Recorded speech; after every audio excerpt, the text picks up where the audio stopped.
What's up, everybody? It's your girl Melissa with Dreambella.com, home for the melanin beauty, and we are here with our episode 12 of Drinks and Discussion. And here we have Mr. What do you prefer to be called? Because I don't want to call you your government name. Listen, I pay taxes. Oh, okay. I do have many monikers. My name is Delano Cunningham. Do you want to tell people, what you do? How you got something you want to plug? No. I don't want to plug nothing, man. I'll do anything for profit. But y'all laughing. I'll do anything for profit. I'm a man. Okay. I'm a man. I'm an author, and I'm a wordsmith. Yeah, because he likes to rattle those words. And I am a native son of the soil. So, okay. Yeah. All right. Now, is that some hotepery stuff? Hotepery stuff.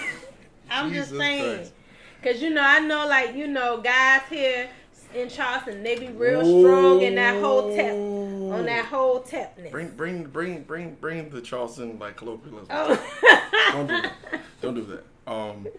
I am from here. I am a native son of this land. I speak a little clearer than most, but I'm a real geech. Mm-hmm. I know where the unmarked graves are on the plantations that hold my forefathers. I am no stranger to this earth or this land. That Hotep. Mm-hmm. I have etymology books at home, and I have studied and I read, but I'm not. No hotepery. I'm not screaming Hotep. I shouldn't say that. That's a shame that I say Hotep like that, because Hotep honestly is not a bad thing when you look at the real origin and the meaning of it. Mm-hmm. But we just kind of we kind of took it and made it negative because, you have some of these. It became a fad. It became a trend. It was popping, and niggas who ain't about that life jumped on it like everything else. Yeah. Just the poster status. Yeah. Okay, well, we about to get into our drink for tonight, and our drink for tonight is some rum and coke. And I brought the rum already with the lime in it, so because they tell you to put a splash of lime, so we already got some lime in, so we're going to put some rum. Put a little rum in there. Measure this out. Okay. Mm-hmm. And then, look at you. You talking about it's a shot. You done put two. Oh, this for me. I thought you were doing double shots. Okay. I spoke too soon. You can't give her no drinks before the show. Yeah, you right. What's she at? Okay. And then Coke. Now with the Coke, are we gonna I guess the Coke will be based on your preference, Yeah, I prefer splash. Just for the tint. Yeah, I just a little dark. Okay. like the producer back there. Like that splash. Just to give it a little color. Just a little splash. Yeah. She sounded like Dorothy Dandridge, didn't she? Yeah, she said splash. Just in case you might want some. But if not, I'll drink it. I will be sociable. Okay. I will drink it. And there we go. And boom. And then we put our lime on there. All right now. Boom. There you Are have you it. ready to drink and bring them up? I tried to do something that wasn't too dainty and feminine. We didn't want you. You could have brought some Hennessy. You could have told me. I would have brought the Hennessy. You know what I'm saying? Listen. I hate Hennessy.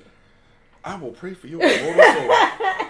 I don't like Hennessy. I think it's so sweet. No, but there are, and I hate to say this, but there are levels to it. Oh, I'm not on the level. You got Hennessy, you got Hennessy Black, you got Hennessy VSOP, the privilege. Which one is not the sweet one? Actually, Hennessy Black is not as sweet as regular Hennessy, but it's smoother and stronger. Hennessy XO is my personal preference. What about the white one? They got white Hennessy? That is the sweetest of them all. Oh, really? White Hennessy, yeah, white Hennessy is the sweetest.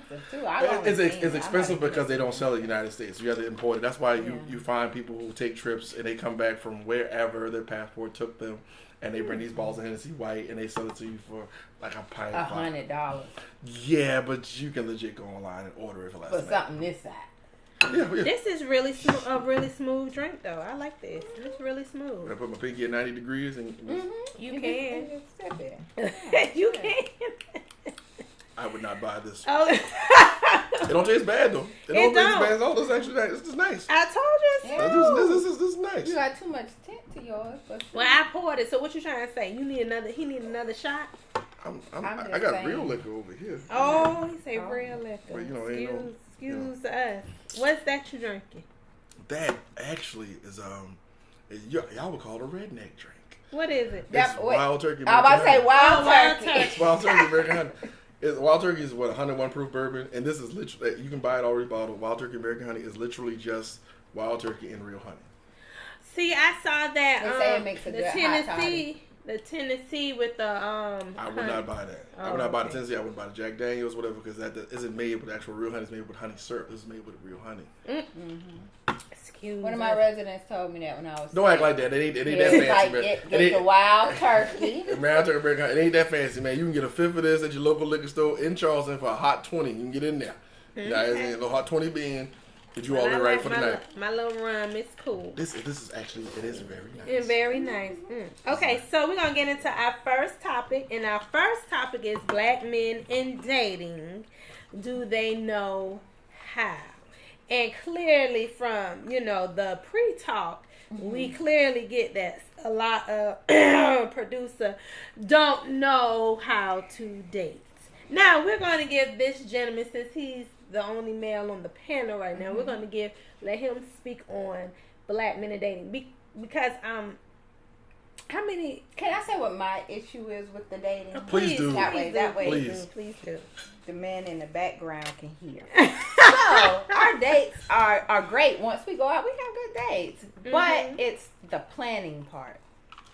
I feel as though when it comes to dating, especially once the man has, they got the catch, they done reeled us in, they done caught us. It's like they get kind of lax, and I feel like some men forget, like, it's the romance of it is in the planning. So to know, like, you've planned the whole thing, and all I got to do is get ready. So that's basically what you want. You want to be able to be like, hey, babe, get dressed. I'm going to take you out, and just boom, take you out. Now, hey, babe, I might be like, well, should I dress down? Just, literally. Give me an idea. Literally, on my way here. Literally, on my way here. I was on the phone, and I say to her, so what are you doing tomorrow? She's like, well, I'm doing nothing. I was like, I know you got something to do in the morning, but I mean, after that, what are you doing? She's like, I'm doing nothing. I was like, are you sure you're not doing the girl's hair? You're not. She's like, well, yeah, I need to do baby girl's hair, but we're probably going to take them braids out and wash it tomorrow. I was like, are you sure there's nothing? She's like, I was like, fine. I'm wearing jeans. I wear a nice shirt. I'm not wearing sneakers. Dinner's at 8 p.m. tomorrow. It's a 15-minute trip to the restaurant. We won't be back for at least 4 hours. Is that planning enough? That's all right. It's okay. I mean, dinner. I'm not gonna tell you what I have planned for me and my woman to satisfy your conversation. But I will say this, right? I will say this, right? Because the question is, do black men in dating, and do they know how? And I don't think y'all do. I will say, niggas don't know how to date. No, right? You're not gonna wait.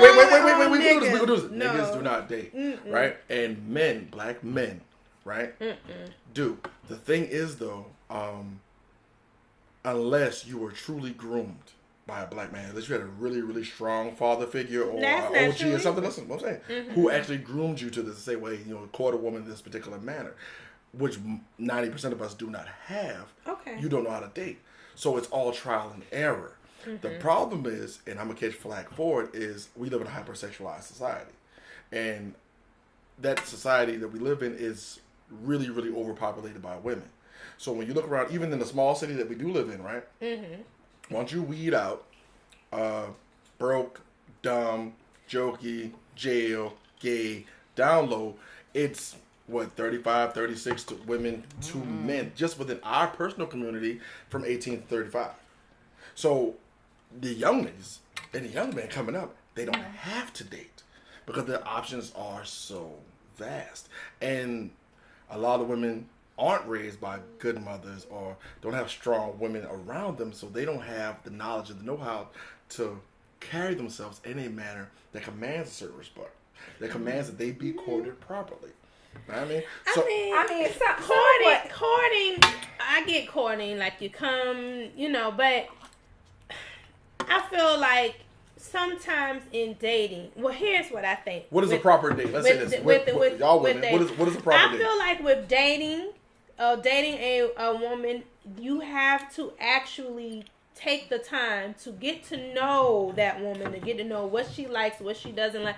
You have to know those things to be able to properly, I don't want to say properly, but give a thoughtful date. Mm-hmm. You know what I'm saying? Like, so what is a proper date? Listen, what I'm about to say, because a lot of guys might say, "Oh, I'm gonna take you to dinner and a movie," and to a guy, I might feel like this dinner and a movie. Now, if that girl is not a movie person, like she don't like sitting in movie theaters, like she don't never go because she doesn't like sitting in movie theaters. But you didn't take the time to know that she don't like movie theaters, so she's sitting in there like, I'm ready to go. Let me answer your question for the proper date. But that's case by case, like she's saying. You gotta know. Exactly. See, but I hear so many things. I mean, like, I remember if you know having a conversation with my daughter's mom, right? Mm-hmm. When we were in the situation that we were in, that actually got us hurt. My daughter's dope, by the way. She's beautiful. And I remember one of her friends saying that, or talking to whoever she talked to, saying, "Well, I ain't going to Applebee's. That's not a date. It's not this, that, and third." But at the same time, like, I can make you a peanut butter and jelly sandwich, and we can sit outside somewhere on a bench by the water and talk if that's a date for. Yeah, like a girl might enjoy an actual picnic. I saw a meme of some slim red chick like in a terrible room taking the picture saying the Applebee's Super 20 ain't a date, and then the first comment on it said, "Well, how's that not a date if you sleeping on a slice of bread?" It was like a pallet on the floor. I seen that. You feel me? Like I had a piece of foam on it. Exactly. Like people set certain standards for themselves that they can't keep up for themselves. Like, don't ask me for my thing is though. Don't ask me for something you're not willing to give me, right? Our work schedules were crazy, and our anniversary came up, and we collectively sat down like, you know what, we can't do this, so hey, we're gonna postpone our anniversary until this day. Yeah. I was like, all right, cool, we're gonna do that, right? And it's coming up. I got the gift together, but in real life, I'm working. We got a bunch of kids. It's ain't no planning involved. She said, hey, get up, get dressed. Where we going? Boy, get up, get dressed. We go downtown, we take a walk, we go to halls, we sit down, we have lunch, a couple glasses of champagne. A really, really good friend of mine, his mom had just bought her first house, and I was so happy for her. So she allowed me to take that time out of our day to go at least set in on the housewarming. You know what I mean? And she was elated with it. You know what I'm saying? That was sufficient. It was more than. You know what I'm saying? Yeah. A lot of people say that, well, you got to do this and you got to do that. Well, here's my thing with my husband. I just feel like if you're going to take me on a date, sometimes I don't want to hear, well, what you want to do? Where you want to go? Well, sometimes I want you to take the time to know it. Now, hold on. Right. I give my husband one thing because, like, he recently said to me, he was like, you know what? I never really dated. You know what I'm saying? So I understand that he doesn't necessarily know because he never really actually, like, courted a woman. Exactly. That's what I'm telling you. We didn't. And I'm from here. He's from the same place I'm from. We didn't have to do that. I can say my husband, he did that, and he's from this area. Before Netflix, but I feel like he got comfortable. Because you was out. Yes, that's another thing. But you was from out of town. I'm from out of town. What's that supposed to mean? But listen, man, I heard you tell your version of the story, how y'all got together. Try to play my dog. But I understand, like, you know, and I'm sorry to say it, but a lot of women here just don't have standards. And it is what it is. But not just here. I don't think it's a lot of. Well, you know what? I'm about to read something. A lot of. Yanla said. What read something? And this might go. Don't you do that to Auntie. Yes, Yanla. Don't do that to Auntie. Go ahead. But she said, basically, if we're not honest with ourselves, how can we expect others to be honest with us? If we are not nurturing and supportive of ourselves, why would we expect it from anyone else? Our relationships, and I say all that to say this, when she said our relationships can only be reflections of the relationships that we have with ourselves. Not a fan of that chick at all, but I will. Wait a minute. Turn it down. Not a fan of her. But I will 100% support that statement. I will agree with that sentiment because you have to love yourself properly too. Yeah. I'm with the woman that I first ever probably had feelings for before I could understand what it was to have feelings for. Yeah. Right? And as time we separated, we were together as children. We were young, and time separated us and brought us back together. And we're incredibly happy, which I didn't know was possible. Probably neither did she, right? But understanding that a lot of us just don't have the experiences or the examples. Even me and her being together, like when we first started, and it actually turned into something I was very serious about. Listen, like if we're gonna do this, we're gonna do this. Like I have sons. You have a son, you have daughters. It is very important that these black children have an example of what it's like and what it's supposed to look like. Yeah. And what works for us. So when you take her out on a date, I just feel like sometimes you have to, like, that's the whole point of when you meet a young lady, you get their number. That's the whole point of talking to them. Because you should be trying to get to know those things. We don't do that. They don't do it anymore. And that's another thing. This damn Netflix and chill shit. Before that, it's something else. Before Netflix and chill, it was, hey, what you doing? You would sit on the porch. That was high school. Listen, when after high school, I used to go on dates. Like I used to go places. Like past guys that I dealt with, they took me to dinner. They took me to concerts. They took me to to clubs, and they took me to. I ain't never. Why not? Why would you go to dancing? To the club? If your girl likes have you been to the club here? Yes. Y'all didn't grow up here, so the environment in the club here is a little different. But no. You didn't go to the club. You're not taking your woman to the club. Listen, you're not gonna go to the same club you went to when you was 21. And if your girl likes you can't go to the same club when I was 21 because I can't go to the same club I went to when I was 30 because they don't exist. No. This is real life. They have. My thing is, if the girl you dating likes dancing, the woman I'm with now, we went to the club. If she likes dancing, we went to the club. If she likes dancing, yeah, we went to the club. Okay, so why wouldn't you take her dancing? I've done so. So what's wrong with that, though? I'm not saying anything. If you go to the right environment, you can't go to any club. It's a lot of factors to that. That's when y'all and that's when men put their ego. Yeah. They put their ego, and you can't have a good time because y'all put y'all ego in a position where you can't just like, I want to dance. Why? If I'm dancing with you all night, what is you worrying about everybody else around there? I agree. Why not just worry about me? I agree that a lot of men, and personally, I suffer from that same affliction. Yes. I literally had a conversation with my woman on the way here. On my way here with her, like, hey, we going to dinner. I'm wearing jeans, but I'm not wearing sneakers. So you can dress accordingly. And I even complimented her. I was like, because that makes life easy for me. She's like, what do you mean? I was like, it does. It does because in real life, because everybody has their own insecurities about everything. Yes, anything, women, right? But when it comes to, it's okay, we're going, I don't have to tell her where.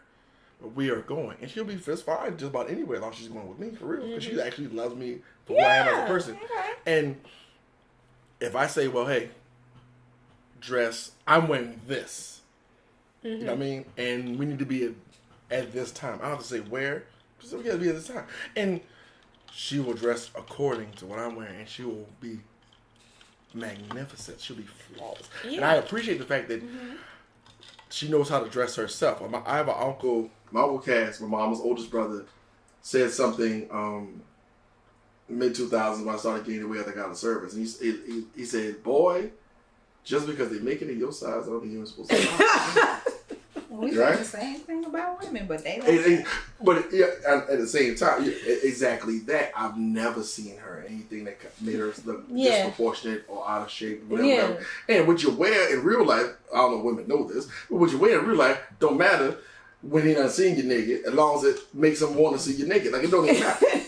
You know what I'm saying? But my thing is, though, she didn't have her maturation here. Like, she's from here, but she didn't have her maturation here. She went to high school and other places. So, she was a military brat. So, I understand the amount of arrogance and ignorance that is mixed in this pot of gumbo we call Charleston. And what I don't want is for her to have to experience that on the wrong way. Because even though I carry myself in a respectful you manner, don't want I will bust your motherfucking head if you disrespect my woman. Yeah, I mean, because she's not some random chick. But listen, and you know, because y'all been here long enough to know the niggas in Charleston disrespectful. I don't want to hear that shit. No, but listen, everything about Charleston, everything in Charleston. No, but it's a different level of hostility here. I know because I grew up with it and I have presented it myself. It's prime example. We had a family situation Labor Day weekend out behind Jenkins Overage by the marsh. Nice. I mean, everybody didn't show up, but you know, people came out. Nice little cookout, family thing, whatever. Right? She came and she brought all her kids were there. We had a great time. You know, we kind of chilling out. And one of my cousins brought one of his friends with her. And, you know, we kicking and chilling, whatever. One of my other cousins, female, she had one of her friends with her. And we all kind of just mixing and mingling. And the male friend from my other cousin says, "Hey, damn family, I can't get one of them cigarettes from you." She's like, "Ooh, that'd be hostile. Like, what if you say no? What are you gonna do? He gonna shut the fuck up and just sit there? But he don't mean anything by that's how he talk. He's from here. Yeah. You know what I'm saying? He don't know no better. He's 35, his mama 50. Like, he don't know no better. You know what I'm saying? Like, so that's, but here's the thing I'm saying is, we get it. We know that it's ignorant people everywhere. It ain't just Charleston. And the whole point is, like, why not tell yourself how to deal with that situation accordingly versus being like, well, I ain't going here because niggas act ignorant. Well, I don't personally have that issue. I mean, I'm 6'3.5" and 300 pounds. Yeah. And I ain't fat for real. Like, so I don't have that issue. You know what I'm saying? When people see her and they can look at her how they want to look at her. And I was about to say that too. I was like, so do you have a problem if people look at you have a problem if they look at her when y'all Nobody wants to be with somebody that's not wanted, right? Thank you. Okay, yeah. And I'm that guy. We can go out to the club and my woman can walk off. She can go dance on the floor by herself. And if the next man approaches her and tries to dance, it's on her. Like, I can't rephrase this adequately. I can't force you to respect me, whether you're in my presence or out of my presence. Exactly. If you're with me or you're not, right? But if you're respectful and he is entering your space and you have rejected him politely, you don't have to reject him politely twice.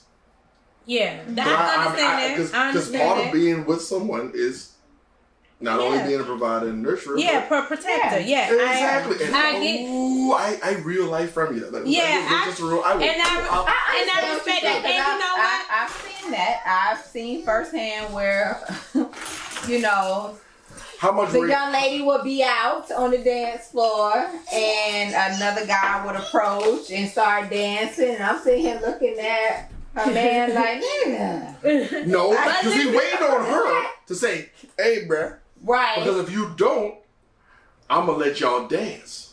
And then I'm going to dig in that ass later. I'm not. Because I drive everywhere I go, even when I'm driving your car. Oh, so you need to ride home.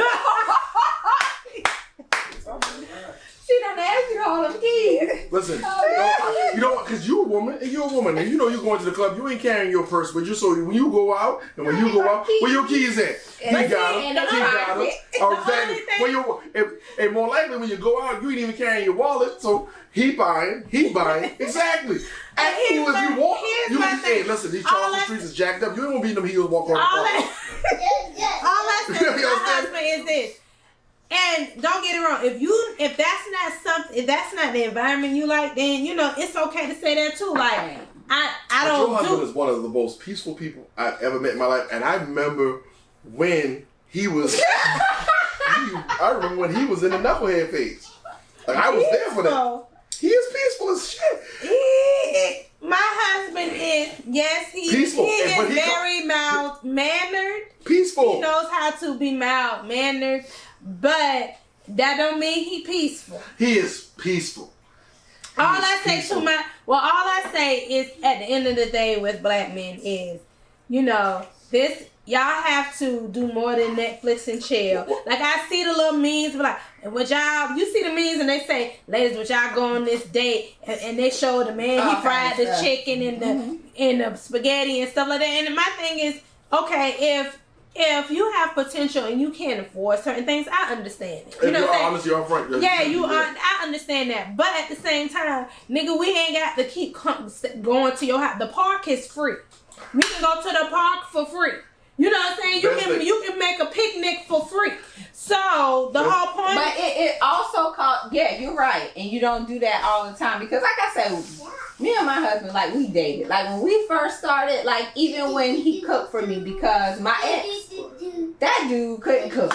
Yeah. So even to have him do something, I gotta fix everything. Even to have him do something, you know, to like come over, and it wasn't, I could say per se a date, but this is like something I want to do for you. Like, come over and eat. I remember, like I said, I have a blended family. So when me and my woman didn't cohabitate, I would cook dinner. Like, I would cook dinner for everyone. You know what I mean? I cook dinner for everyone, and then I'll take her out tomorrow. Okay, that's fine. And that's fine. But at the same time, like, you just can't do the same things over and over again. You like, sure can. Like, I'll say, hey, I can lay in the bed, like, hey man, you working this weekend? What's going on? Cause I'm off this weekend. You working? Well, I don't know. Well, you off this weekend? Hey, let me know. And so she finds out, well, I'm off on Saturday. We're gonna take a walk. And see. Where we walking at? Don't worry about that. But me and you, no kids. We gonna take a walk. But see, that's another thing with that though. Is like with my husband. I'm not gonna lie. Like, he took doing my dog. He took me to the beach. He does take you out on dates. No. He takes me on what he want to take me on. Here's my thing. So get a feel for heaven. What he like? Do I like going to the beach and walking on the beach? Sometimes. Oh, do I like walking into the park? Sometimes. Do I want to go? Makeup is not gonna hold up. Do I want to go to the beach all the time? Hell no. Like, I'm not like, for one, I don't even like the water like that. You know what I'm saying? You grew up landlocked. Listen. I don't even like the water. We had Lake Murray. Yeah, like, grew up landlocked. But the point is that, this is the type of person I am. I'm the type of girl, like, I do like things. I like going to the beach. I like the park. Mm-hmm. But I don't like to that every time we going on a date, that's the way we going. Like, I don't want to do the beach today. I look good. I don't want to walk in no motherfucking sand. First and foremost. Okay, Melissa, Mrs. Phillips. Yes. First and foremost, I have seen you. Uh-huh. Without that head wrap, without that makeup, right? So, best friend, that this makeup ain't gonna hold up. It's not an excuse. But no, that's how she gets dressed. Let me get my statement out now. So that statement about that ain't gonna makeup ain't hold up don't matter because she don't need it. I don't need it, but if I want to get jazzy, I don't want to go somewhere. I don't want to go to the damn beach today. People don't need to comb their hair.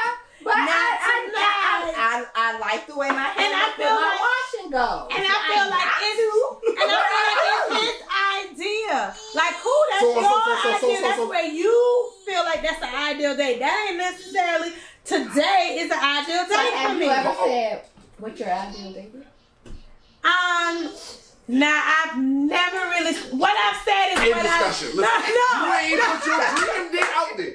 If you ain't give the man the opportunity or the happenstance to make your dream come true, you're not gonna fall him. Listen, and I would not take this stance if that was not my people. You ain't gonna keep doing my dog dirty on camera. I done heard you say you man scheme you to get with you. Listen, you gonna do my dog dirty on camera. I don't have an ideal date because I like doing everything, but I don't like doing. I don't like it to be like you say, every time we going out, we pulling up to the park. Wait a minute. Let's simmer down a minute. Okay. So I can pose a question because I've heard you say in person once and on camera multiple times who your idol was, right? And for that person to be the person that you idolize or fixate on, then you should be more than willing to walk barefoot on that beach or pick up grass and reconnect with the earth. Listen. You should be just fine with him. All right, Erica, growing mint leaves and brewing tea and burning nag shampoo in the house. Listen. Y'all should be in here chilling and burning Palo Santo with the crystals on the table. And guess what? And we smoking a doobie. White people. But guess what? That's right. White people's only. Listen, That's the only way to fly. my husband don't smoke no doobie. But listen, but he won't get the papers. He won't get the other shit, but he will get the papers. But here's the thing. I don't mind walking on the beach. And you know what? Maybe I need to smoke. Maybe I wouldn't mind smoking a doobie. Maybe I would smoking a doobie. Maybe this is go from and then drink. walk on the beach. Exactly. And be like, ooh. Window seats. And we go from drinking discussion to doobie discussion. Maybe. But see, that's another thing. See, my husband be judging me because I like things. Yes, he do. Because I like things like doobies and joints. And he judges me. Doobies and joints. Side note. Do you not, producer, do you not judge me because I like doobies and joints? I make fun of her at all times. That's not judging. You what? Not judging. You would not do that. Because You would not. No, listen. No, listen. I it's not judging. I will tell you why. Oh God. Because one, first and foremost, I know him longer than you. Oh. You might know him better than me. Yeah. But I know him longer. Right? Okay. And I will tell you this. Warn. Don't speak to everybody. How many times you seen him out in public and walk right past people like they don't exist? You feel me? Warn, do you do that, babe? You walk by people like they don't exist? Family and all. Listen, Warn is a person. Warn is a person who, if he speaks to you, you exist. And the fact that he takes the time to and the energy to exert to pick at you, that's you are important. Because you're that close to him. You make that face. No. What I'm not doing is trying to excuse his behavior, but I'm being realistic. No, it's not even about that. It's to downplay who we are. No, it's not about downplaying who you are because y'all trying to tag team me. Sits up in here and entertain this for all these years and marry you. Exactly. He's important. He's smart. Okay, college educated black women. Let me give you all that. I dropped out. I never finished. Hey, I dropped out twice before I finished. And I finished twice. Listen. Let me give you an SAT word. Reciprocity. And everything you're looking for won't always come back to you the way you think it's supposed to look. Okay. You know what I'm saying? So basically, at the end of the day, the man loves you and you know it. And yeah, I do. I do know he loves me. But she playing with dog on camera. I feel like when black men in dating women, like I feel like it's key things. You gotta know your woman, right? Know what she likes. Facts. That's if you don't like that, be open enough to say that's not my. Boom. Right there. Let's stop right there. Real life, my woman oftentimes wants to do things that I do not want to do. Yes. Or do things with people that I don't want to do things with. And guess what my black ass does? What? I participate at a high level. But you shouldn't. I dress accordingly. But you think, I show up. You think she don't know? No. She know you don't like them. I know she doesn't know until we get in the car. On the way there, I'm like, I ain't really want to do this shit, but I love you enough because you're excited about this. But you already. No. And you know what? And she was like, you ruined it. Exactly how y'all. Now we're gonna be no. He over there. He acting some type of way. No. Why? Because when I get there, and she does the same thing y'all just said. Her heart sinks, her face drops, and and we get there, and I real life on this drink because I got the hand in the back seat, and I'm in the mix, and I'm having a great. It's about moment and build up for us. I don't care how good of a time you have when you get there. But it's the fact of even on that car ride to know, like, no. See, so you say that. So you say that. So you say on that car ride, she ain't driving. I am. Second of all, understand this, right? Yes. Think about this, right? Yes. Think about this, right? You're taking somebody somewhere that they don't want to go. But if you don't want to go, why not say that?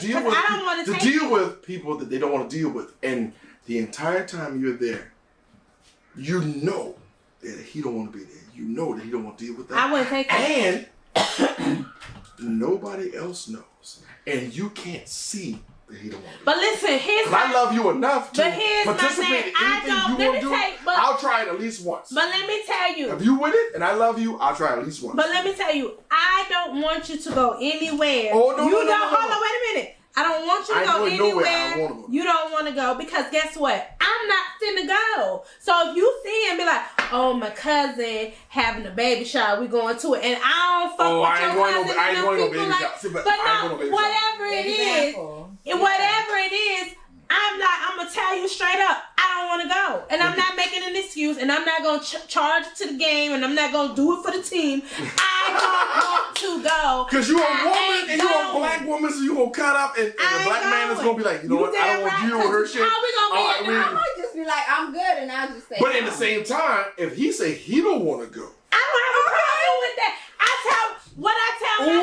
That same clap coming out right there. What do you mean you don't want to go? That's my people. No. How you My husband can testify. But your husband different. My husband can testify. I tell my husband, if you don't want to go, say you don't want to go. Now it don't mean that I ain't gonna still go. I'ma still go. But you don't have to go. I'll be real life. And personally, like, I don't often say I don't want to go.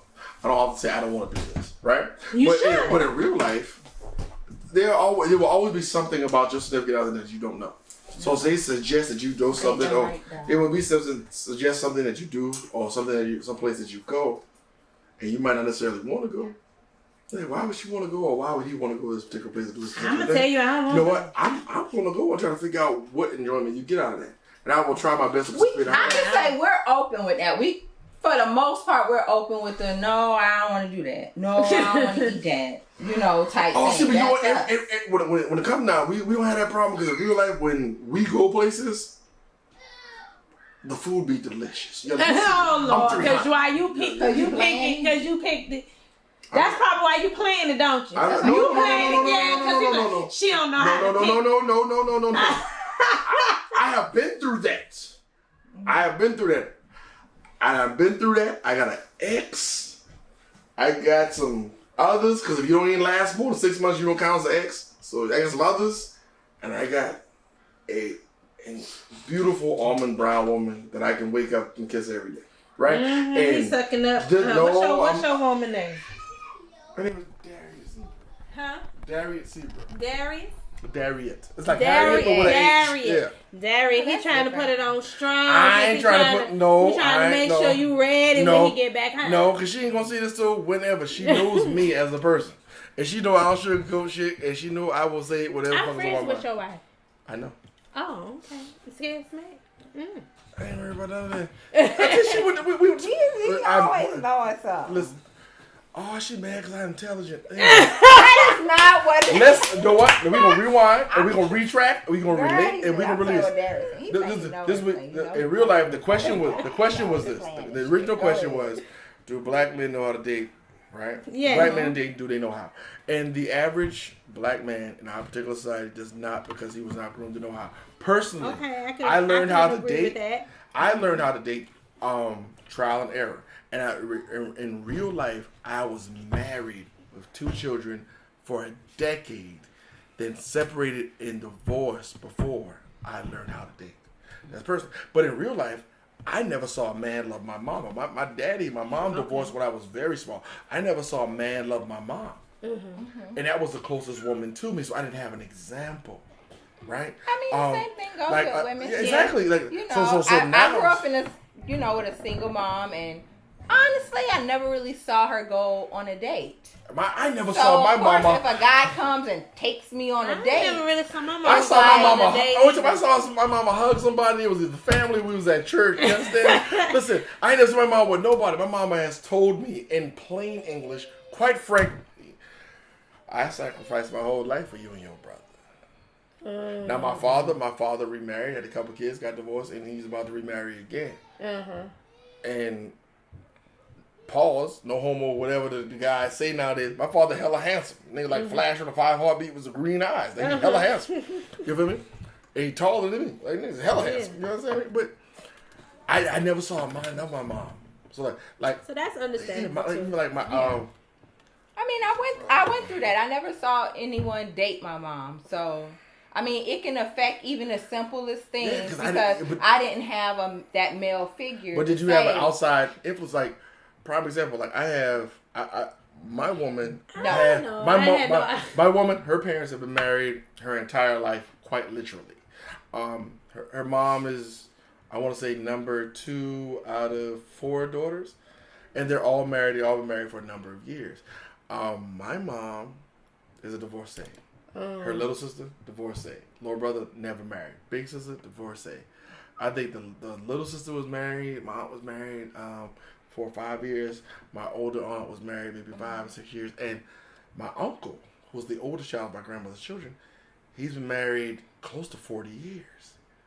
And I have no idea how they made it work. Because they always lived out of town. They've been in Charleston for the last decade. I was about to say that the only people in my family that was married and stayed married, honestly, they left Columbia. Like my aunt is in New York and she was married until her husband passed. And then my aunt in Atlanta, she's still married to this day. It's like they left. Well, I'm glad that y'all brought that up so we can go to the next topic because the next topic is about women putting their marriage first in their family. So it was a situation with Aisha Curry, right? Yeah, and I saw that she was speaking about how, you know, I guess how she make her marriage work is that she puts her husband first before her kids. So I mean, was there like a lot of backlash? Well, what I read is that once you listen to her explain it, she said she got it from, I believe, like they both kind of got it from their parents. Because and they both have parents who've been married forever. Right, and they have examples. And their parents told them, you put both of them. You put your marriage first. So it's not like just her fixing the plate before the kids for y'all simple women. But it's both of them collectively saying, you know, we need to do something for each other together without the kids. The kids can fix their own plate. The kids get their plates first because I'm going to fix a real life plate when I get in there. I'm through how you see me. I'm fixing a real plate when I get in there. My Uncle Johnny was the first person who, I remember my Uncle Johnny told me that, he asked me and my cousins that question when we would spend the summer with him, and he was like, so who, I mean, he brought up a situation. He was like, if you had your, if y'all was out in the sea and the boat flipped over, y'all was in the water, who would you say first? Your husband or your children? And he gave us that example, and I said, you know, all of us like our kids, and he was like, well, I would save my wife. And we was like, how did y'all look at your cousin? He gonna let you die. Like, that's how we was like, he gonna let you die.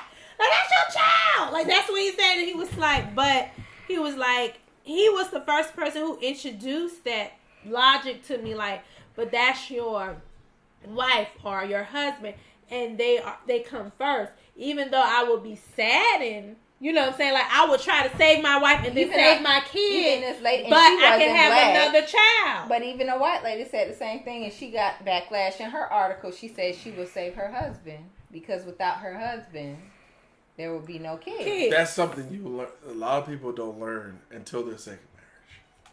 Put your significant other first. And I will speak for a lot of black men that I know personally.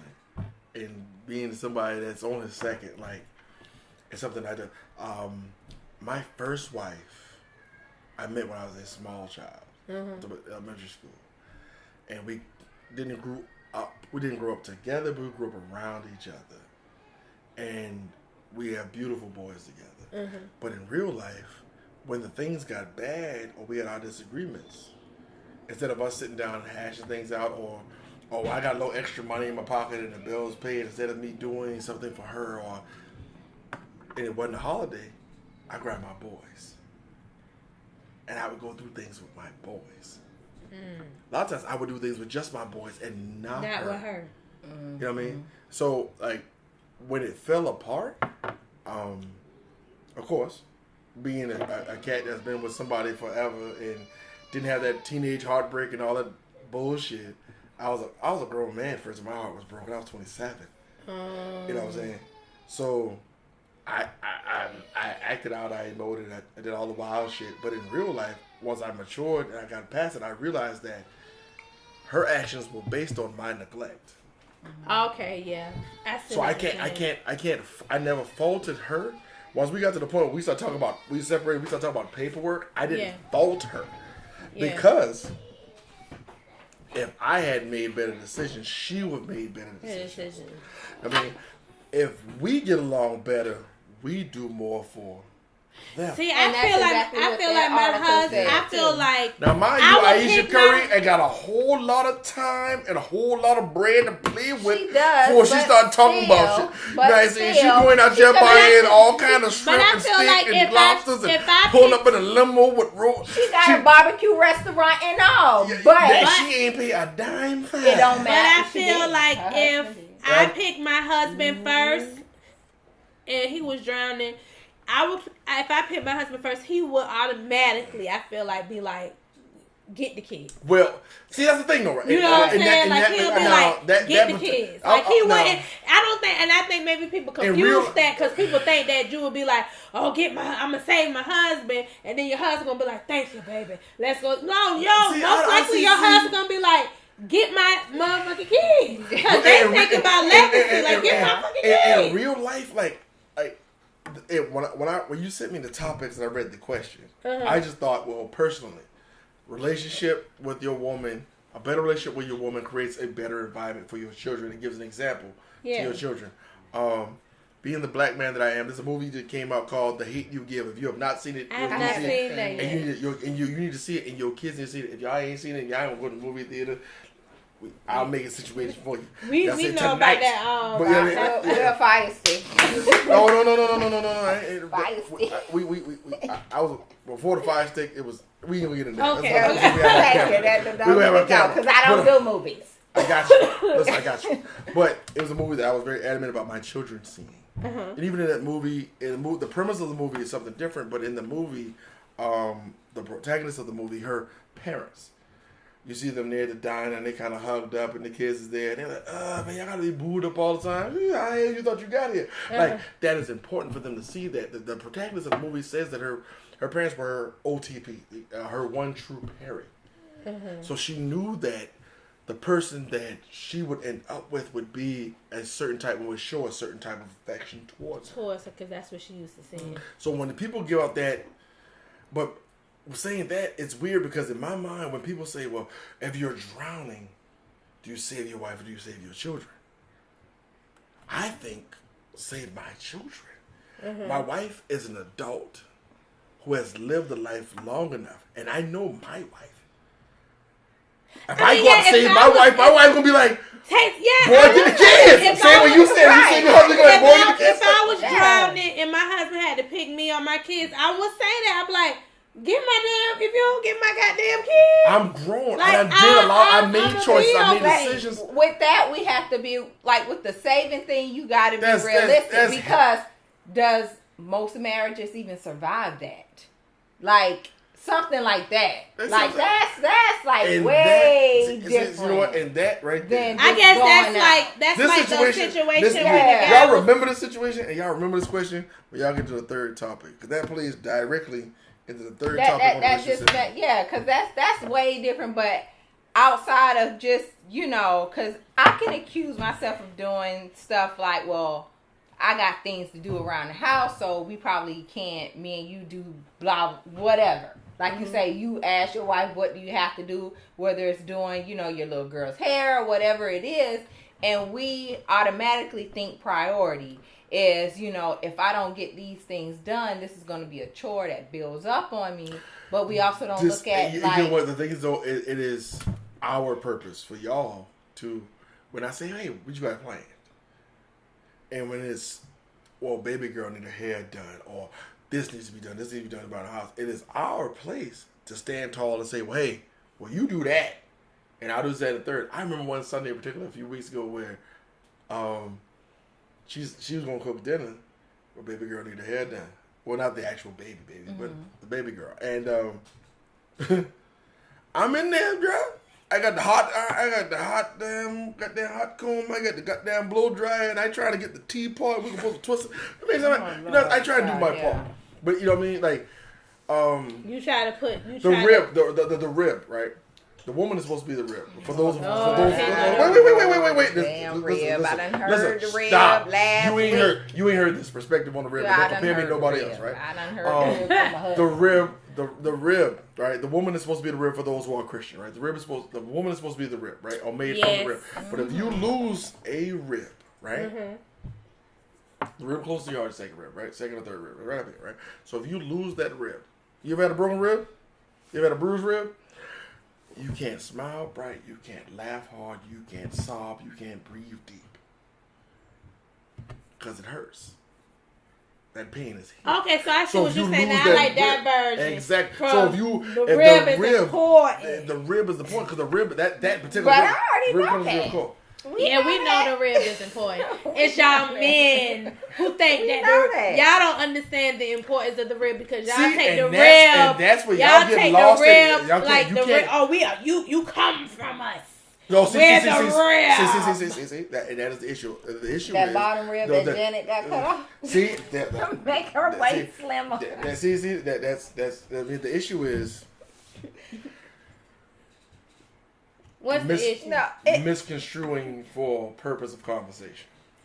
I mean, the words are the words, right? And that's like same way how you go to whatever church you want to go to, and and a preacher will take that scripture and he will give you 3 verses and create a whole sermon, and folks will run out and they will go home and they will tell their friends, tell their family, tell their children, go on social media because the word for the day is this, that, and the third, and then someone who has a brain takes those 3 verses, reads the entire chapter. That's hella out of context, my nigga. That's not the story that was told. Yeah. I think it does. I mean, both parties have to be on the same page. You have to share. And I feel like the longer me and my husband are together, the closer we're getting on the same page. Exactly. Like, even last weekend, it's like, what do we need to do around this house? You know? And it's like, kids, this is what we need to do because your mama's doing all this stuff and we need to do this. It's together. I have been blessed where the vast majority of my blended family is, by the end of this year, will be between the ages of 17 and 9. So I don't have to worry about household chores, so to speak. We don't wash dishes for real. We don't take trash out for real. We ain't about to be cleaning nothing but our own personal bathroom type thing because y'all grown, y'all big enough, y'all smart enough. See, I was like 14 and then, you know, my stepson doesn't live with us, so we only get him in the summertime, but then he's 10. But then after that, it's like 5, 4, 1. See, so we got a lot going on. Right now, we take a breath. Right now, we 16, 13, 12. Well, yeah, 10, y'all good. They better be in that clean. We working our way there. And the big boys, as lackadaisical as they can be with the video games and the headphones, they are very, very responsive to when I say, "Hey, what are you supposed to be doing?" Like in my family, I'm gonna tell your daddy, or you don't want Delano to come up here and talk to you. It's a real life situation. Because and when that happens, I'm not gonna go upstairs with the little boy. I'm gonna go up there with the truth. Y'all niggas is teenagers. I go up there with the truth. Bruh, what the fuck is you doing? What the fuck are you supposed to be doing? Why the fuck you got this woman complaining to me? Like, bruh, why are you making life hard for me? You supposed to be doing what? Why ain't you doing it? Understand this. You have had a directive that you are not following. If she got to tell you anything more than once, that means she wants me to tell you. And I'm going to slap you when I tell you. Like, bruh, get your shit. Well, I feel like the end of the day, I feel like when it comes to the putting, your man first in a marriage, I feel like y'all should understand that he should be putting you first too. It ain't just put the man first. The marriage. The SAT word is reciprocity. Yeah, you put your husband first or your woman first, and that man's supposed to put you first. That's for one. And for two, I feel like when you say that, well, hold on, wait a minute. You gotta go on the break. You can't go to break. I go to the bathroom. You gonna edit whatever. Where the bathroom at? Straight to the back. And don't cut this. And this is why men aren't on the show. They do whatever they want to do. They do whatever they want to do. Okay, so we are back, and we're going to end off with this last topic, and is social media making dating more difficult? Nobody got nothing to say? Let me just say this. I'm going to say this. It's hard to ask. It's hard to ask the people who got people. You feel me? Yeah, that's what I'm saying. I'm married and I'm happy and I'm just glad. And that means the answer is yes. We all got kids, right? Uh-huh. Like, y'all can't see the other husbands in the room, but they're here. And you should see their faces. Bruh. Do you not look at your boys and be like, I'm so glad I ain't got to pick out this mix. You feel me? Because, I have a cousin who's literally a few days younger than my oldest son, right? Mm-hmm. She's gorgeous. Her big sister's gorgeous. Her mom is gorgeous. She's like a grandmama gorgeous, right? She's a makeup artist. She's 16. Mm-hmm. She's doing numbers, booking, whatever, right? Okay. And I see these pictures of her. She got her braces off. I see these pictures. I'm like, oh my God. Mm-hmm. And she's appropriately clothed, right? Mm-hmm. And she does makeup for a living, so she looks a little older because she has lashes on, she has makeup, she has hair. But I'm looking at the chicks that don't do makeup. Or the chicks that are her age, and you coming to her to get your makeup done. You ain't going to the prom. Mm-hmm. Where are you going on a Friday night that you need to spend this amount of money to have your face beat up to do what? Yeah, you going to Stars and Stripes. Stars and Stripes didn't exist till a few weeks ago in South Carolina. Where you going to see your Frankie's Fun Park? The mall. No, you know what? They getting online and they take a picture. What would your mother retract? What would your mother have said if you had all that makeup on at 16? Well, my mom had already gave me that stigma of black women don't need makeup. They do not. Praise the Lord. But it's an accessory. I don't need earrings, but I like it. Mm-hmm. And I like women who wear accessories. Mm-hmm. And I will purchase accessories. And makeup is an accessory. That's all. Nobody's saying you ugly. My woman got the best accessory in the world. And I remember before I bought it. I'm about to say, what? No, it's not. It's a ring. And I remember before I bought it, we were sitting there and fuck social media. I'm gonna tell you why. Because you just kind of halfway search for shit on Amazon or halfway search shit online, and you get scrolling through your timeline on Instagram or Facebook or Twitter or whatever, and you see ads for certain things you're searching because your phone's storing it, right? So I saw an ad one day, and I'm before we were cohabitating, I was in the living room. I was like, damn, I clicked the link, I look at it, I copy paste it, I send it to myself. I go on the desktop at her house, and I pull it up, and we're legitimately looking at these fancy ass engagement rings. Mm-hmm. And so if I was going, if this is gonna be a real thing, like if we think it's gonna be a real thing, what kind of situation am I looking at here? Like, you know what I mean? And she was like, I'm not wearing a cluster. Okay, whatever. I'm with her on that. Yeah, ain't nobody want no damn cluster. And I'm looking at this, that, and the third, whatever. She's like, no, that's really this. And she went into like, I like antiques and like this and third and blah, blah, blah, blah, blah. Simple things. Yeah. I'm a simple person when it comes to things like that. She don't want me right here looking like she in 8th grade with a cluster. She has an 18-karat gold band. Okay. With a I'm just saying, I understand why she didn't want the cluster. 3.86 karat stone. Okay. One stone. Yeah. You know what I'm saying? I knew it was real when I bought the ring. And then, you know what I'm saying? I did the right thing, right? I went to my bougie, intelligent cousins. Like, hey, I love this girl. This is what I'm trying to do.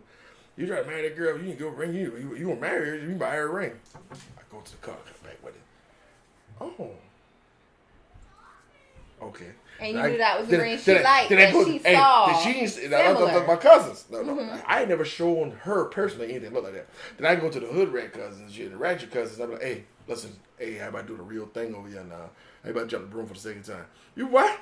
Boy, you that man? Listen, man, it's a real thing now. This is real shit. I go to the room. I come back with ring. But goddamn family shit, that's what you doing? Oh yeah, I know I own it. I present her with the ring. I get cussed out. Cause it wasn't the one she went. No. What was it? Cause I told her, I said, man, you always said if I had to marry you, I had to say my real name and get down on one knee and all that and other shit, whatever. I had the ring. I had to just stash, you know what I mean, in the room. You know what I mean, I get down on the one knee. I say her full name. Say my full name. I give her one of these little short speeches about how beautiful I believe she is and what she means to me and what I think life would be without her. And I get, nigga, you bullshitting me. Are you shitting me? Nigga, you bullshitting. I know you not.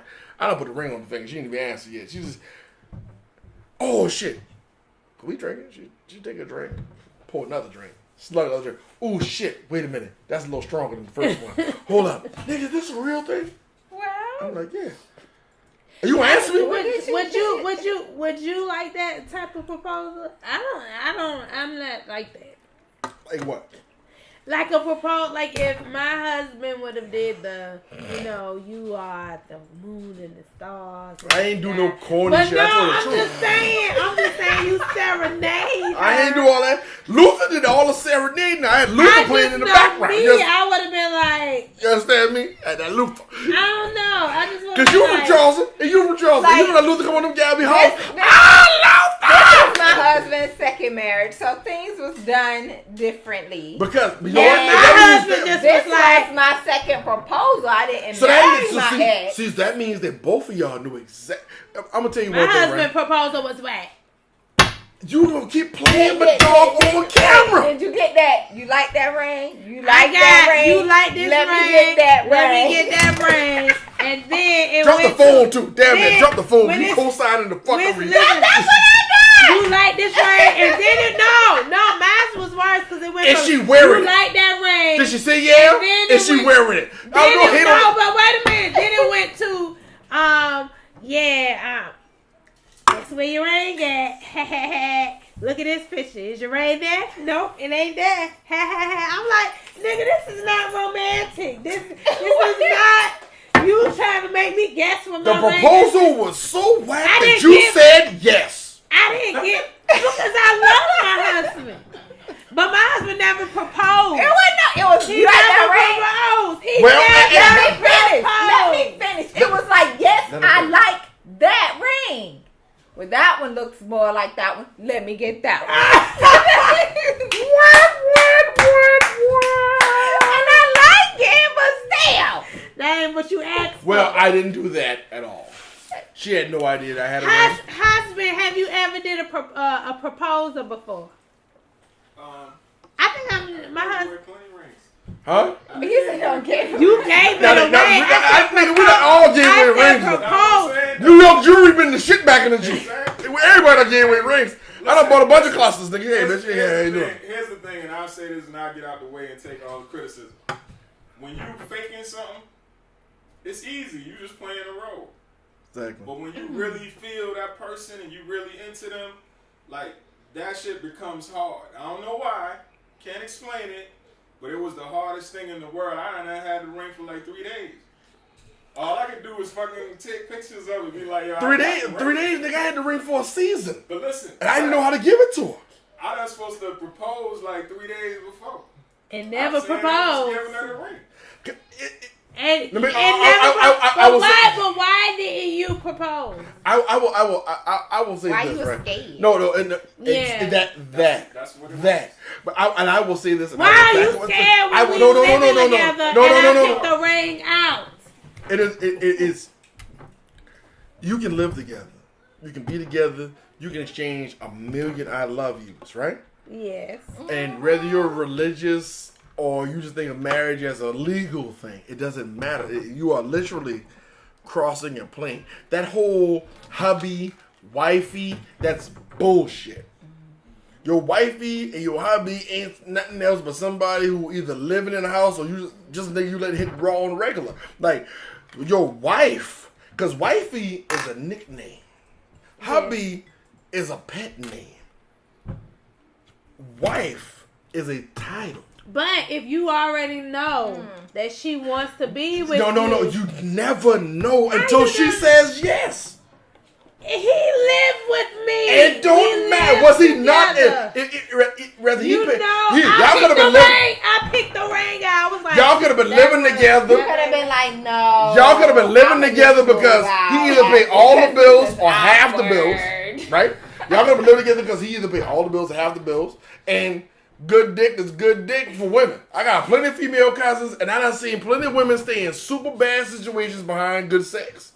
I don't know plenty of niggas stay in super bad situations behind good sex. But if you pick the ring out, that could be you just be in a store and you like this, and you could have thought he was bullshit, and you was like, I like this. That could have been that. You didn't know he was gonna buy it when you say he liked it. Did he buy it in front of you? I went with the flow. Yes. He bought it in front of you? Yes. God damn, bitch. He like, bitch, I love you. What you want to do? Do you like this one? Do you like this one? What you want to do? Oh, man. Don't be goddamn high five. Don't be high five and up in I here. left that store. Shit. Right? And goddamn, that ring ain't been there. Right? It would have been a problem. Man, please. Right. The whole point about let me That's all tell I'm you. saying. The whole point about it is this with my husband. My husband was.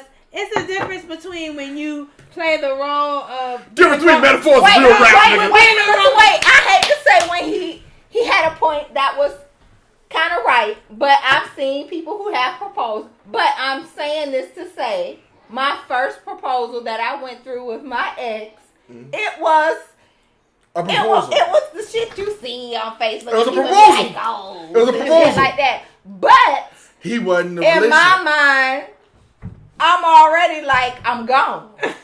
You know? But it's like you done And you said yes, and you really want to embarrass them. in a restaurant in front of people. I ain't had no business. See, no, I didn't. You done cheated. I done cheated. Like we didn't know. I did the real G shit. I did the real gangster shit. I gave this woman a ring, amped up off this brown liquor, while she on this brown liquor, dancing to this Al Green, this Luther Vandross at 3 o'clock in the morning in my own fucking bedroom. In my own bedroom. Now, mind you, regardless of that, right? In real life, because at the time we did cohabitate, I lived in Charleston, she lived in Columbus, Georgia, right? So I already had tickets, VIP tickets to a concert that next weekend, which was Easter weekend in Columbia. We're going to see Big Crit. We had reservations at Al's upstairs, a little Italian restaurant upstairs by right of the bridge. I had an Airbnb set up. We had a whole house. I had everything set up for the next weekend. Had the ring for a season, sitting on it. You know, that showed the whole world, got approval from every woman that I believe in and I respect, right? She got that kid-free weekend and said and was off. I said the hell with it and popped up on me at my house because I loved you enough to give you a key to my house. So she popped up. And me running with the energy in the moment, the feeling and stuff. And I legit asked her, I was like, and she went into one of those I love you speeches. Like, so you, like, for real, you love me. Like, you know what I mean? I got real life emotional So she gave you the confidence. And she was like, I love you. Like, I love you. She assured you. She assured me that she wanted to be with me for me. And not what I could do for her, what I could buy her. We in the shore. I'm not saying. They right here talking about that's the ring you want. Go ahead, buy that. Go ahead and write that up. What you will not do in front of this camera is continue to play my people. I'm not. Second of all, my husband's romantic side. Listen. Let me say, I love my husband. Say it again. I love my husband. Say it loudly and proudly. I love my husband. Get out there. I love my husband. I truly love my husband. But when it comes to his romantic side, like, I don't know, maybe it's the girls that he dealt with, but when it comes to me, like, I'm, the cliche shit just didn't work. The cliche shit don't work for me. Like, what he should have did was burn some sage and light some incense. Put on a dashiki. And have a doobie. And then show you the rings online. That's what you should have did. Now, and I ain't trying to tell you personal business, and I ain't trying to go too deep, right? Listen. But have you met his people? Uh-huh. Yeah. You met his people. Yes. So you understand when I say the same thing about the examples. Yeah, I mean, I completely understand that you get what you know. But my thing is with my husband is I understand that, but you have to once you get to know the type of woman you are with, right? You can adjust accordingly. And you give a proposal that's so whack that she got to say yes. He never proposed. And y'all somehow, he was like, still ended up, like, okay. y'all still somehow ended up at a courthouse. Y'all was at a courthouse. Y'all was at a courthouse. Damn Mount Pleasant. Damn the wedding. Before Mount Pleasant, y'all was at a courthouse with IDs and Social Security cards. Yes. Because this is a real. I love my husband. That's a real thing. That's saying we going through with us, y'all. I loved my husband. I wanted to be with my husband, but it don't mean that. Let me tell you what my husband told me. Maybe here's the thing. Let me tell you what my husband told me. He told me when he got with me, he was like, I am not going to ever get too comfortable with you to the point where, I don't treat you like this is always like the first date or the second. Like, this is fresh and new. And that's why he told me. Right? And I believe it. That's why you ass. Ain't no bamboozle. And that's why your ass always end up in the park. That's why she always end up in the park or on the goddamn beach because the perfect first date. Give some. Let me get some. Right there. That's why your ass always on the beach or on the goddamn park. That's a perfect first date. That's a perfect first date. Perfect first date for who? I never told Ain't you Badu, nigga? Get barefoot and go walk through the grass, goddamn. Get the sand between your toes. Let's be real.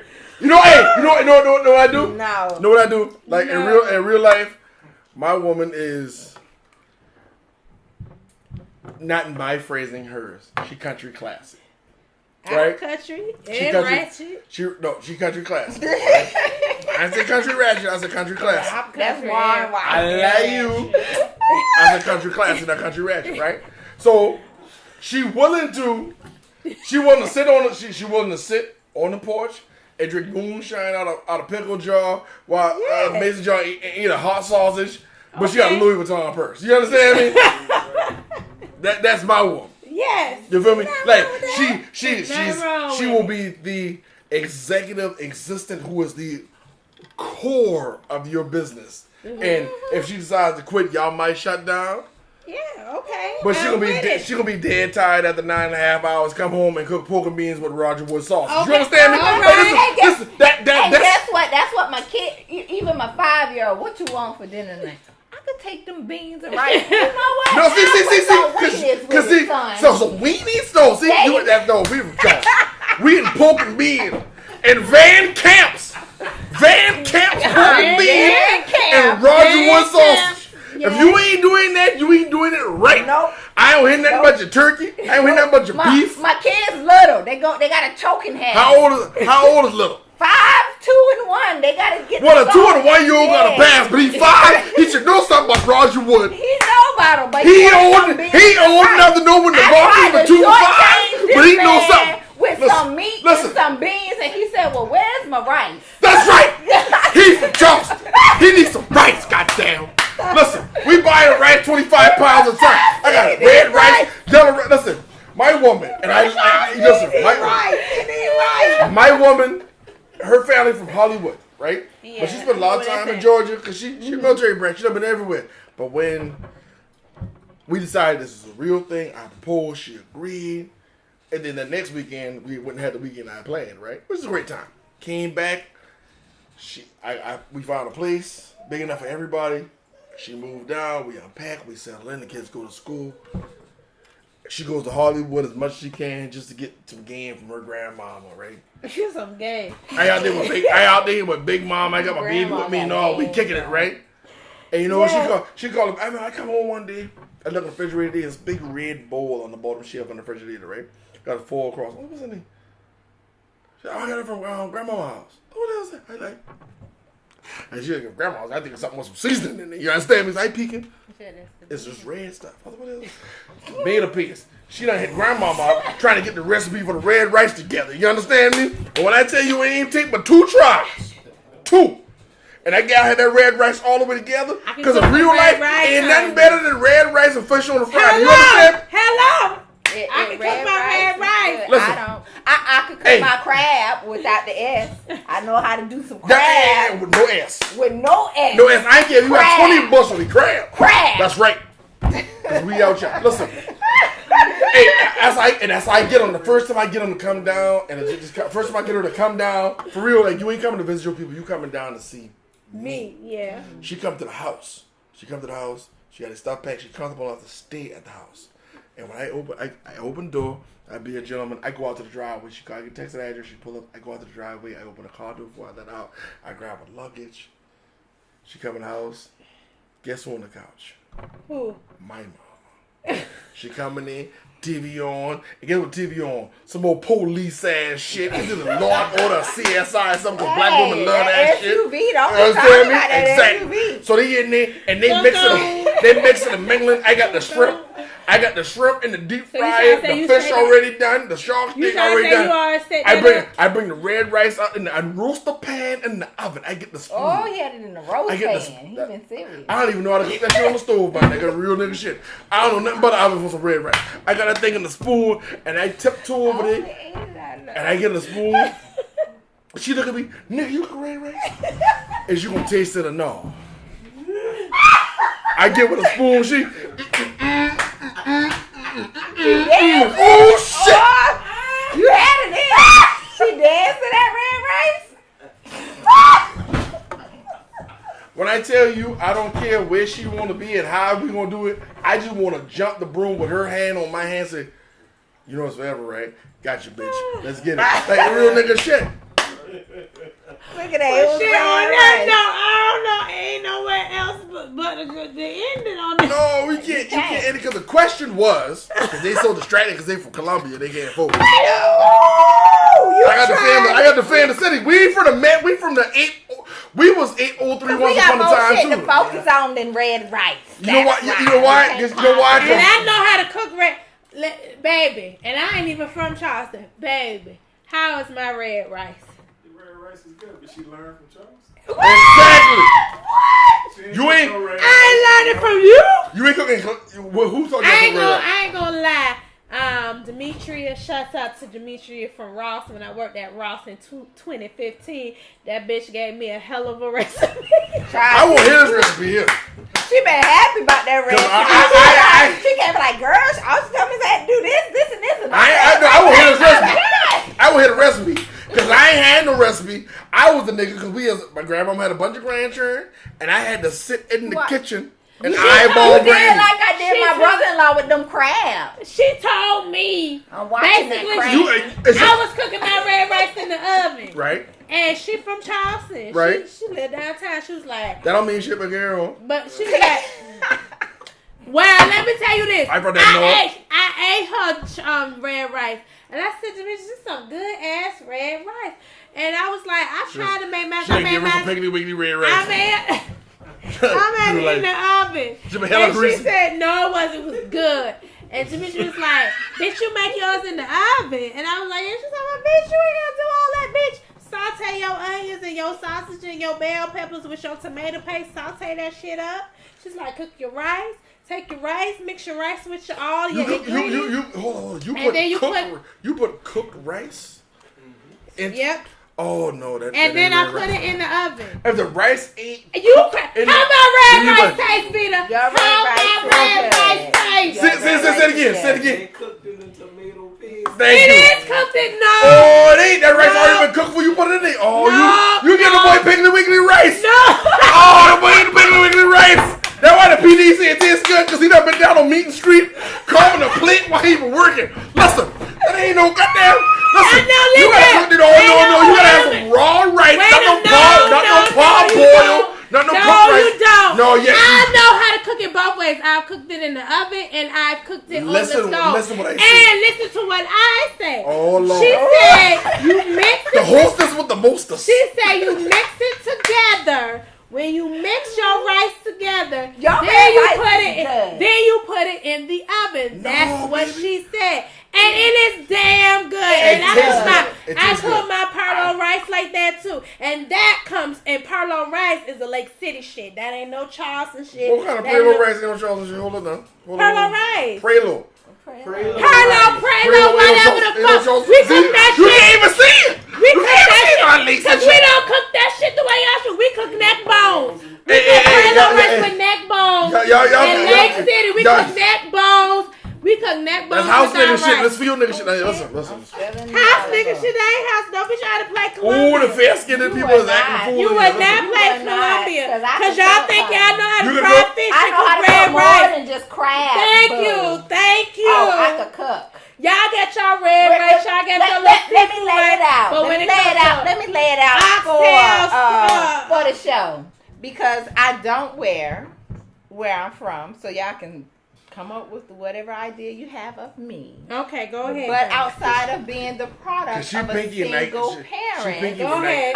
I'm the oldest. I am the oldest. Yes, ma'am. Yes. Of a single parent who works 2 jobs. All right. So a bitch been cooking neck bones since middle school. The Okay. neck bones are $3. Neck bones and what? It was $3. Right. Neck bones were $3. Motherfucking right. Neck bones and what? Rice. No, see, and that way you fuck up. You don't just have a neck bone, right? You know what you do? You take them neck bones, right? With some stewed taters, right? And some stewed tomatoes. We ain't got all that. We ain't got all that. That ain't but $5. Ain't got no right. Put that thing in a bowl. Neck bone stew. Understand? You ain't had no neck bone stew. Shit. I had neck bone stew. I done had a pork pot. I done had all that. You get a handshake off a pork pot now. Listen, I don't eat pork like that no more. That shit gave me a headache. Listen, but you want your pressure. That's how. They all kind of tail, ear, snout, that thing. But you would eat it in the gut. You had all kind of Oh, baby, your blood pressure was. That's right. You had all kind of Texas people on the table. Pork pot is the shit. Fuck what you're talking about. I ain't no Muslim. I was like, goddamn, listen. But in real life, because I'm fat and I want to live to see my children grow old, I only eat pork if it's, for the most part, grilled on open flame.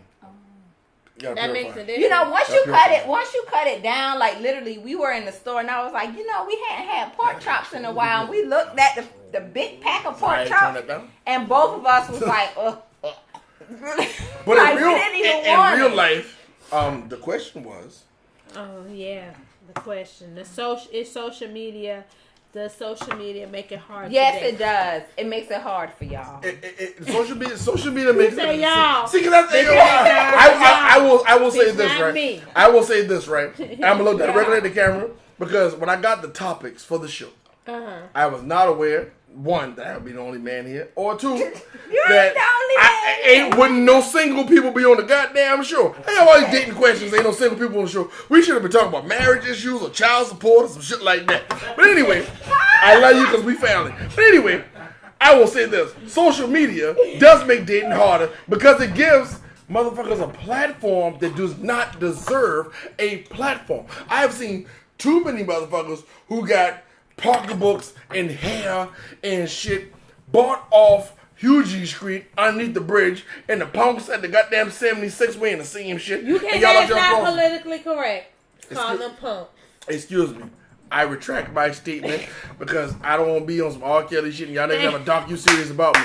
So, exactly. What I will say is this. Game people. No, we retracted all of that. We're going to put it in context. Gay people selling it could have been some punks. No, I said punks.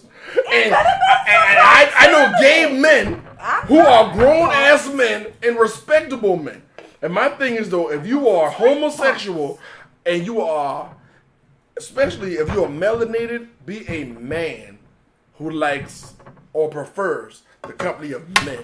You cannot tell people if they prefer male acquaintances how they should be. My thing is though this: I was raised in a home where my father was not present and my mother did not make the rules.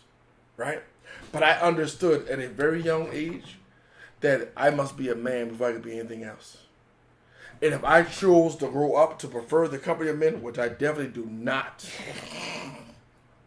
that I must be a man first. Outside of just the fact that if I was a person who could prefer the company of men, my skin color, my size, and my demeanor would make life so much harder for me. My thing is this: if you are a man, I could call a name, but I'm not going to because it's going on social media. But I remember a child who was my neighbor, and he has 3 sisters. They're all half and half. And they're all beautiful people. Their mom is white. Their dad is black. Their mom, I call her mama. I love her to death. She just turned 50 recently. I showed up with my woman and all 7 of these children to this party. You understand me? And he is a creative genius. He's the only boy. He's a creative genius. He does makeup. His life partner, or everything they're still together, does hair. He designs clothes and shoes and all that. If y'all really want to talk about that off camera. But I told him as a child, 12, 13, bruh, you got to be a man first. You can't be arguing and fussing and fighting with motherfuckers on the street with your sisters. Like, you got to be a man first. If you want, I grew up around a few men who preferred the company of men. Veterans, strong, dependent. Did all the housework, fixed things, painted, did yard work. Strong, vigilant, dependable men who preferred the company of men. Not, I was trapped in a woman's body, or I'm transgender. They were men. But social media gives a platform to so many people who don't deserve it. So you trying to date someone, you have to date there. Say you meet someone in person. You catch a vibe, everything gravy, y'all exchange information. Motherfuckers ain't gonna give you their phone number no more. They were like, oh, well, follow me on, or add me on. And then it's... You're on their alter ego. You deal with their public and their persona before you can get to the alter ego, before you can get to the real person. I think social media... Personally, I think social media will be the damnation of so many people in so many relationships. Because even for us who are older, say that aided into the end of my first relationship. Like, he was already out there doing stuff he had no business. But MySpace ain't help. MySpace and then Facebook and him connecting with these other people and just being like, I'm literally like, I can't even be your Facebook friend. And I got my friend calling me like, yeah, I done went at this nigga and this bitch because they see he in a relationship and he being disrespectful. And I'm like, I ain't even that nigga friend. I've had a conversation when it was, because these hoes, wait a minute. And I have female friends. And I have female friends just based on the fact that I was so bad as a kid. You be at your people's house and the bad boy gets sit in the house because the girls don't want to go outside and play in the dirt. So all the boys and all the girls in the house doing whatever they're doing, they sitting at one bad nigga in the house. I was that bad nigga. But my friend was... So I know I got relations with all my female cousins and all their friends. And I just have female friends. I ask somebody, I'm like, what's my cousin? That ain't your fucking cousin. Y'all ain't blood. She ain't your fucking cousin. And my people, they ain't your fucking people. But my thing is, no, you will not be my friend on social media and think that you just gonna be saying all kind of shit and doing I'm your all friend on kind of social shit. media and I say all kind of shit. No, but if you supposed to be with my friend, you're not gonna be doing and saying shit. And I'm gonna just be like, I'm looking like I'm getting her calling me while he working in the house. Your friend, her ass on some other shit. Cause she like, well, what's the shaking my head and all the smiles and shit? Let's put it in perspective, right? Let's put it in perspective. I sure did. Come on, what we you're smiling about? You're Who married. the fuck is you? Who the fuck is you? What's going on? Let's put it in perspective. You're married. She wasn't married at the time. No. Right now. President, we're filming. Yes. You're married. Yes. You're married. Yes. Your husband is. Yeah. I am not married. So that don't mean nothing. Right. Yeah. I'm not married. Right. This is not plastic. But it don't mean that don't mean Right. Yeah. that's her. Well, her last name is going to change, of course, after the wedding. But these are her initials, right? Yeah. These are her children. So I wear my obligations and my attachments. Yeah, but right? some people and don't. These hoes is disrespectful. And you know what? I never, ever gave her or will give her a reason to have to get out of her character to check anybody. I don't give. Well, she didn't get out of character, and she didn't have to. She had to because you weren't his friend. Because I'm a property manager and I don't need motherfuckers in my personal business. And she didn't have to get out of character. That's what I was because you gave, right? Yes, that's what I'm here for. So when I'm on in the comments and I see on the post bitches laughing and kicking, I'm ready. I'm like, the fuck is so funny? She already what are we laughing the fuck about? You see, this is. But I want to know. If you don't know, and I know that I you do, know. like I said on camera, this is what a real best friend look like. So she said that she wasn't even aware of what's going on, but fuck that, she riding on bitches on social media because that's her best friend. And I say this, when I came on that motherfucker, ain't no bitch came on afterwards. I shut that shit all the way up. Bitch, you won't be getting no phone on this motherfucker. We will never be able to upload this. It's gonna be crazy. He blocked her ass. Yeah, he did. He blocked me. He better have blocked me. What the fuck you about to do? I'm coming back. What the fuck you about to do? What is you about to do? You not about to be serious. But we say all this to say, yes, social media. I understand this. Everybody's not ready for it. Like I said, social media give people platform. Everybody's not ready for social personally, media and right? being in a relationship. I had a MySpace page, right? And when Facebook came about, right, my ex-wife made my Facebook page. Swear to God.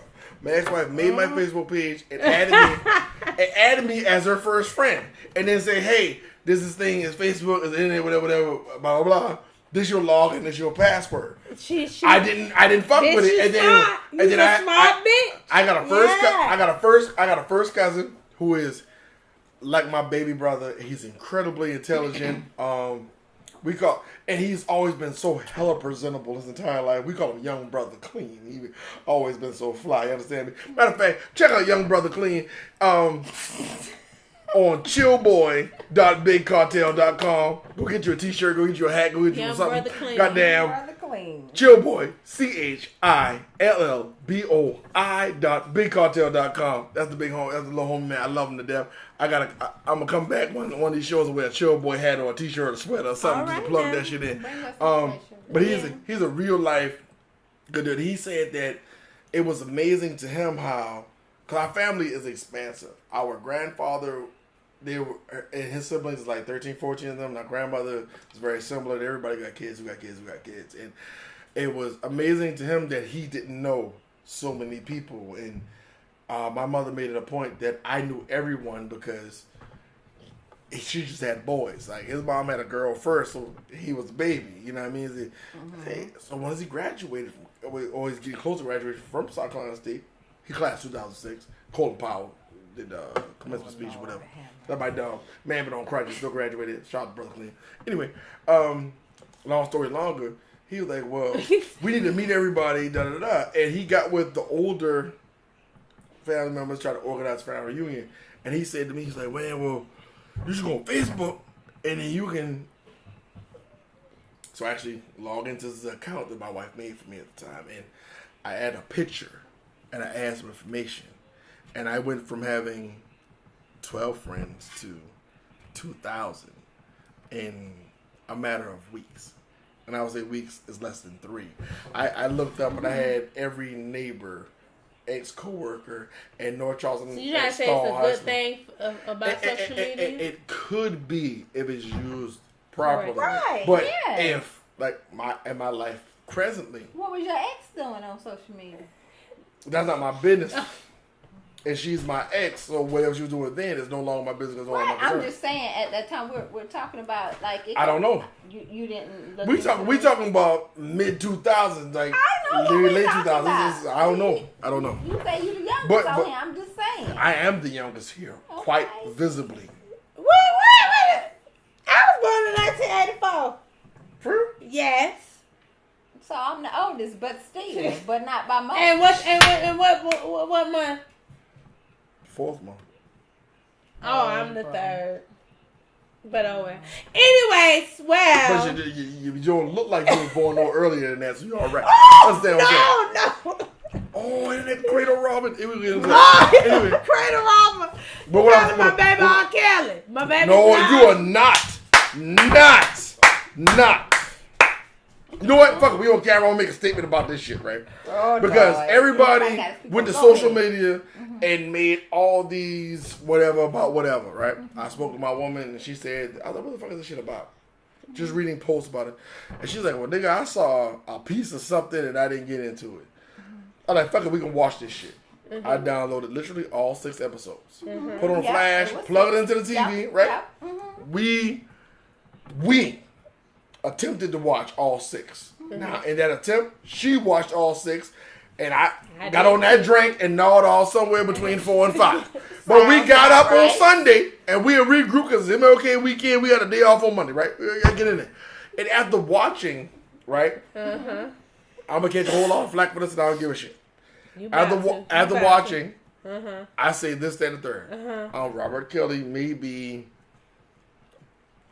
a very disturbed individual. Yes. Okay. I don't know if anything ever said about him is true outside of the fact that he married the underage girl when I was a child. And we all knew about it and brushed it off because the music was jamming. Personally, I stopped. We were kids. I was a child. I didn't understand. We all brushed it because we didn't know. Yeah, we were kids. Yeah. We brushed it off. Yeah. Personally, I stopped listening to R. Kelly after the R double disc. I didn't buy legally anything else made by R. Kelly. Now, when Happy People came out, I was in there. And it'd be real nigga shit. Just watching the Surviving R. Kelly documentary series made me go to work on like, yeah. Because I'm thinking R. Kelly. And when I think R. Kelly, but you understand, I'm from here. Other half of my family is from Chicago, and they legit You wouldn't go listen to it. I didn't. But that stepper shit is not a fad. It's a fad for people worldwide, but in Chicago it's a real thing. It's not. But my thing is like, okay, we all know he married Lee in the documents before. This is real shit. Okay. His wife, when he married her. Yes. She was grown. No, she was 19. But either way, legally that's but grown. either way, She's you heard legally her story. grown. Listen, right. I heard her story on the docu-series, and I saw her you videos on Instagram too. That was old video. I don't know what's old and what's new. But I'm not defending anybody. Okay. What I'm saying is this, right? R. Kelly may be a disturbed individual, right? But after watching that docu-series, there was one thing that stood out. What? The same tape that, I don't know if y'all saw it back in the G. I didn't see it, but I know. I saw R. Kelly tape back in the G, and I was like, I'm older than this bitch when I saw it. You feel me? And I'm saying, the same broad who said that she got an abortion because whatever, and R. Kelly took her to the war shows and all that. That's the bitch he was eating her ass like it was candy. I told y'all, he was like face all deep in all that right. shit. Right. Okay, go ahead. And she was legally. Yeah, she was. Right? Legally. So outside of this chick who the white girl got on the series said that was her friend, and Sparkle said that was her niece, whose father and mother declined. That's not the same girl. It is. No. The girl on the tape who Sparkle says her niece, that's the same chick. The dude, and Sparkle said that her brother. That's not the same girl who got an abortion. No. They were on the same tape. Yeah. They were on the same tape. They were on the same tape. They were on the same tape. Yeah. The girl got an abortion. They were on the same tape. Okay. Yeah. And that girl was legitimately young. But she said she R. Kelly at 16, 17? You saying all this to say what? The nigga, they want us to not separate his art from his persona as who he is as a person. And I don't give a fuck if I really listen to that shit anyway. I play music way older than my time. I played Al Green, Luther, Earth, Wind & Fire when I was one woman. But I've yet to see something outside of that tape that I deem or I feel that he has done is illegal. Like, he said that, and you listen to all these women, right? And you see these screen caps that pop up. I met R. Kelly, I was 16. I met R. Kelly, I was 17. I met R. Kelly, I was 17. I met R. Kelly, I was 17. I met R. Kelly, I was 22. I met R. Kelly, I was 30, whatever. Yeah. And they all say the same thing. They were 17, 18. And that's when they went R. Kelly on their own without chaperone or parenting, right? Yeah. And he did whatever stupid, dumb-ass, depraved shit to them. But I didn't hear a whole bunch of R. Kelly whooped my ass. But No, wait. Just let me get out, right? I didn't hear a whole bunch. I'm not defending R. Kelly, first and foremost. Right? I'm just talking, and I don't give a flack for it because I'm talking legal perspective, right? I didn't hear a whole bunch of R. Kelly whoop my ass. I didn't hear a whole bunch of R. Kelly. I didn't hear no R. Kelly raped me. But wait, go ahead. Right? That's what I'm saying. Now, they may have been young and impressionable, and I get that because you're 17 and you're able to consent, but he R. Kelly this. But right? you did hear that they tried. Did you hear when they tried to leave and he? Did R. Kelly? No. R. Kelly. Wait a minute. Nobody ever said that R. Kelly. Nobody ever said. Yes, I did hear that he hit Yeah, them. you hear one chick said that. Look, no, stop. We gonna get to that. Okay. I heard that. You never heard anybody say they left and R. Kelly brought them back. Yes, I did. No. You heard that somebody else that. It don't matter. No. It does legally. It does. Legally, R. Kelly can't grab you and bring you back, right? But that goes under the same laws as conspiracy because if somebody told you to do it and you did it, you still are liable. Stop, because I'm not defending R. Kelly. I understand you're not defending him, but let me defend the women. No. No, we gonna get there. You don't have to. You don't have to. No, you don't have to. We gonna get there. You don't have to. I got daughters. You don't have to. I want to jump there. Just jump in. Go ahead. I want to jump there to say, like, being a woman, right, and being a woman who has grown up and who has been a teenager, and in the era where R. Kelly was the shit. Impressionable. And probably went to the Black Panthers concert. And has been. All right. My woman went to the Black Panthers concert. And was looking good when she went. But that wasn't right, though. That wasn't right. No. It's not about right and wrong. All I'm saying is just listen to this. The movement of mute him is just to bring the attention of, hey, like, he is a predator. And he's praying. That's all that. Did I not start this entire statement with R. Kelly? Right, I know you're not defending. I know you did, but it's not that I'm on these women's side, on the side of the women. It's just that, you know, like, yes, they're saying these are predatory things that he's doing. Yeah. Nigga calls himself the pie biter. Come on, man. Right. But understand this. What I'm saying is everybody's like, well, R. Kelly should go to jail. R. Kelly should do this. Now, I'm not playing his music. He already fucked. I want him to be held. I'm not. He will never be. Yes, he will. No, he will not be because there's nothing illegal for him to be held accountable for. Yes, it is. Listen what I'm saying. I want him to take ownership. Listen what I'm saying. Let me say that. That is what different. I need him to do, and that's why. And I'm all for that. The chick you don't like, Iyanla. That's why she didn't want him on her show, because she said he's not ready to do the work. He's not ready to take ownership of what he's doing as being wrong. Because to take ownership, ownership of it, being that the laws have been passed and changed the statute of limitations on things, taking ownership of it, imprison him. So as of now, until somebody steps up and says, well, I was under 17 and me and R. Kelly did this at third, you cannot prosecute him for that. Like, you saw that tape. You said you did. You saw that tape and you knew I was on that child. Even if he has changed and said, but I can't verbally take ownership on camera just yet because of the statute of limitations, why some of these parents still haven't seen their daughters for years? First and foremost, right? Let's get into that because that's why I was going for. You jump ship, right? Ahead. Well, no, we can't get into that. You know why? No, because we're going over time. Fuck the time, nigga.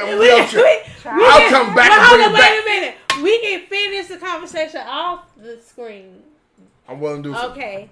But we gotta end it right now at this moment. So we're gonna end this. Thank y'all for tuning in. Put your drinks up in the air. That's why you can't have rum on the show. I had a little bit of rum. I had all kind of bourbon. Whatever the bourbon, the wild turkey. I need another man to help me defend myself and Charleston. I am sitting right now. I am putting my bid in to have the executive producer come from behind the camera because he is not only prolific, but he's insightful. Good night. Goodbye. Thank y'all for tuning in. And now y'all can finish.